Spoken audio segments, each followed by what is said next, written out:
તમે લોકો બેંકમાં જતા હશો, પણ બેંકમાં જતી વખતે તમને ખબર છે કે તમને કેટલાક અધિકારો મળે છે. રિઝર્વ બેંક ઓફ ઇન્ડિયાએ કસ્ટમર માટે એક ચાર્ટર બનાવેલું છે, જેની અંદર અલગ અલગ અધિકારોની વાત કરવામાં આવી છે કે જે ગ્રાહક છે એને આટલા અધિકારો તો મળવા જ જોઈએ. એટલા માટે થઈને આજના વિડીયોમાં આપણે જાણીશું કે ગ્રાહક તરીકે તમને કયા કયા અધિકારો મળે છે. નમસ્કાર મિત્રો, હું છું મહેશ રાજગોર અને તમે જોઈ રહ્યા છો vibes of India. Reserve bank of India, આપણે ત્યાં જેટલી પણ બેંકો છે લગભગ બધાનું જે મેનેજમેન્ટ છે એમની માટેના નિયમો બનાવવા છે તમામ આરબીઆઈ કરે છે. અને એટલા માટે થઈને રિઝર્વ બેંક ઓફ ઇન્ડિયા દ્વારા કસ્ટમરનું પણ ધ્યાન રાખવામાં આવે છે. એટલે આરબીઆઈ નું એક ચાર્ટર છે, એની અંદર કેટલાક અધિકારો નાગરિકોને આપવામાં આવ્યા છે કે જે લોકો પણ બેંકના કસ્ટમર છે એમને. એટલા માટે જો તમે પહેલા બેંકની અંદર જાઓ છો તો પહેલો અધિકાર તમને મળે છે કે તમારી સાથે કોઈ પણ જાતનો ભેદભાવ ન થઈ શકે. તમે બેંકમાં જાઓ છો, તમે પુરુષ છો, મહિલા છો, કાળા છો, ગોરા છો, નાના છો, મોટા છો, જાડા છો, પતલા છો, કોઈ પણ રીતે તમારી જોડે ભેદભાવ નથી કરી શકાતો.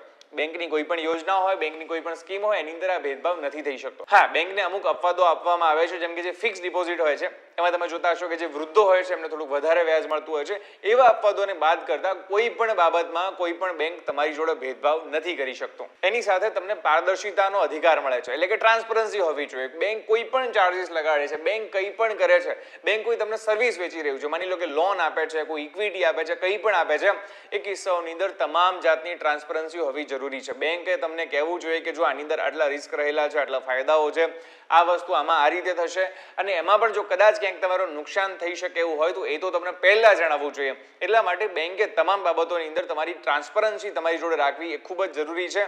આવું જો કોઈ બેંક નથી કરતી તો એ જે છે તમારા ગ્રાહકોના ચાર્ટરનું ઉલ્લંઘન કરે છે અને એની સામે ઓફિશિયલીમાં તમે કાર્યવાહી કરાવી શકો છો. હવે એની સાથે એક ઇન્ટરેસ્ટિંગ અધિકાર દરેક ગ્રાહકને મળે છે રાઇટ ટુ સુટેબિલિટી. સુટેબિલિટી એટલે કોઈ પણ એવી સુવિધા જે તમારી માટે થઈને સુટેબલ નથી, એવી સુવિધા બેંક તમને નથી આપી શકતી. માની લો કે કોઈ એક સ્કીમ છે, હવે એ સ્કીમ તમારા કામની નથી, તેમ છતાં બેંક તમને એવું ના કહી શકે લો સાહેબ આ સ્કીમ લઈ લો, તમારા મસ્ત કામની છે, તમને બહુ ગમશે, અને પછી તમને ખબર પડે કે યાર તો કોઈ કામનું જ નથી. એટલે બેંકના કર્મચારીઓ એમનો ઇન્ટરનલ ટાર્ગેટ પૂરો કરવા માટે થઈને કોઈ પણ એવી સ્કીમ કે કોઈ પણ વસ્તુ તમને ભદ્રાવી નથી શકતા જે તમારી માટે થઈને સુટેબલ ના હોય. માની લો કે કોઈ એક એવી સ્કીમ છે જે ફેમિલી માટે મતલબ 4-5 લોકો માટે સારી છે, પણ તમને ઇન્ડિવિજ્યુઅલની સ્કીમ ભદ્રાવી દેતો તો એ બરાબર નથી, યોગ્ય નથી, અને બેંક આવું નથી કરી શકતી. એની સાથે સૌથી અગત્યનો અધિકાર રાઇટ ટુ પ્રાઇવસી.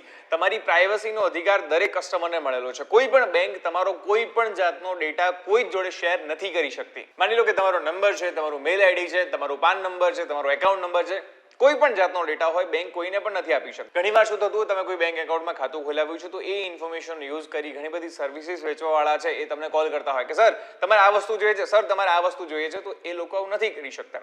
તમારો ડેટા કોઈ જોડે લીક નથી કરી શકાતો. એની સાથે બેંકના જે અધિકારો છે એમાં એવું કહેવામાં આવ્યું છે કે જે એમની પોતાની પણ સર્વિસો વેચવાની હોય એની અંદર પણ એ લોકોએ અમુક બાબતોનું ધ્યાન રાખવું પડે છે. હવે આના પછીનો જે સૌથી અગત્યનો અધિકાર એ છે કે માની લો કે તમારો કોઈ અધિકાર જોખમાં આવ્યો છે, તમને કોઈ તકલીફ પડી છે, તો એ કિસ્સામાં તમારે ફરિયાદ ક્યાં કરવી?